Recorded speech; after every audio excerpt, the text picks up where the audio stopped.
Assalamualaikum warahmatullahi wabarakatuh. Bismillahirrahmanirrahim. Alhamdulillahirabbil alamin. Allahumma shalli ala Sayyidina Muhammad wa ala ali Sayyidina Muhammad. La haula wa la quwwata illa billahil aliyyil azim. Amma ba'du. Alhamdulillah, kita bersyukur kepada Allah Subhanahu wa ta'ala.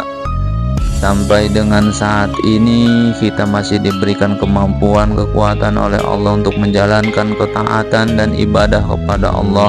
Mudah-mudahan Allah selalu melimpahkan rahmat dan kasih sayangnya, taufik dan hidayahnya, maghfirah dan ridhonya kepada kita semua.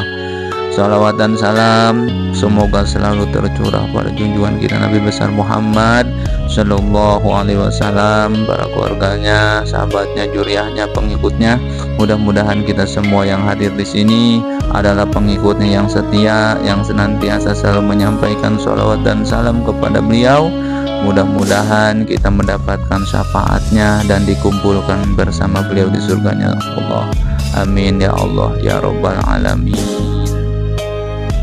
Hadirin para sahabat semuanya yang dimuliakan oleh Allah Subhanahu wa ta'ala, kembali lagi Al-Fakir ingin mohon izin kepada seluruh para tuan guru dan semuanya. Al-Fakir ingin menyampaikan ringkasan hikmah yang ke-19, yaitu tentang orang-orang yang sudah makrifat tidak meminta-minta kepada Allah akan keadaannya.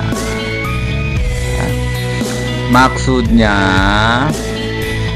apabila seorang hamba atas suatu keadaan di mana keadaan itu tidak sesuai dengan keinginan kita, maka tidaklah patut atau layak seseorang itu keluar dari keadaannya itu atas kemauannya sendiri dan menuntut Allah agar mengeluarkannya dari keadaan tersebut, karena ini merupakan dikte Allah. Bahkan dia harus berbaik adab kepada Allah atas keadaan yang dia kehendaki sendiri itu, kecuali bila keadaannya itu tidak diridhoi oleh Allah atau keadaannya itu mencegah untuk berbuat amal kebaikan, maka ia boleh keluar dari keadaannya itu dan meminta kepada Allah untuk mengeluarkannya daripada keadaan tersebut. Itulah tanda orang-orang yang sudah makrifat kepada Allah Ta'ala. Orang yang sudah kenal kepada Allah itu, apabila dia tidak memiliki pasangan, misalkan dia tidak meminta kepada Allah agar diberi jodoh, ya, bahkan ya, dia kelola, dia terima dengan baik apa yang diberikan Allah padanya itu, ya, mau bujangan kek, mau duda kek, mau janda kek, mau apapun keadaannya, ya, dia kelola dengan baik, ya.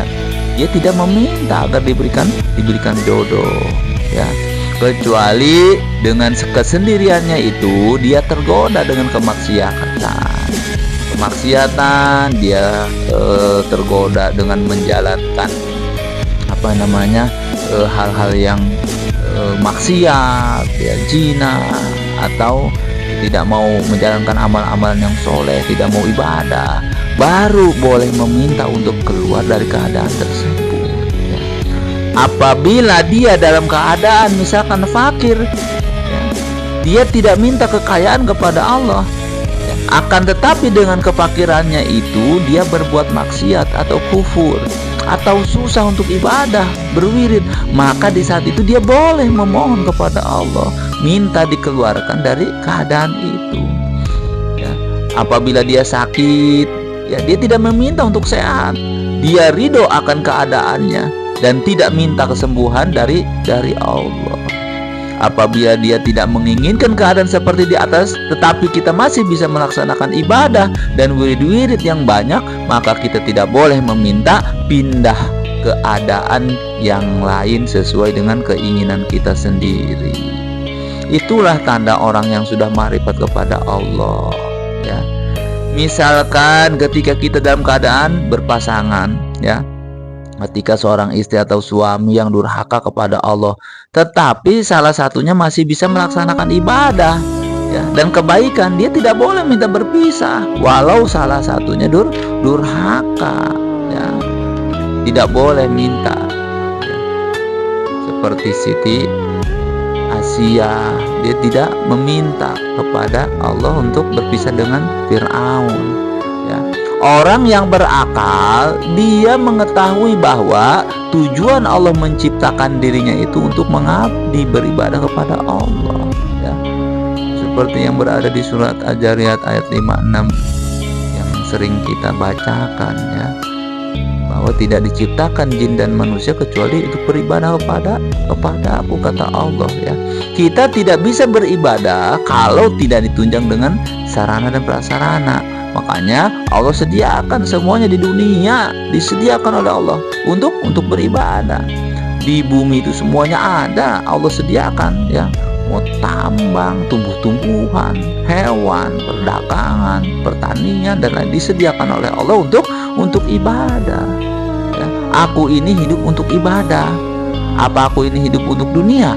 Bukan sebenarnya, ya. Tapi orang banyak sekali cinta dunia, hubud dunia.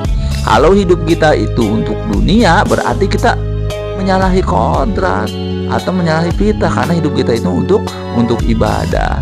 Janganlah kau lalai atau lupa kepada Allah dengan mengejar harta, tahta, wanita daripada zikrullah atau ibadah kepada Allah. Maka kau akan rugi, bahkan bisa celaka, ya.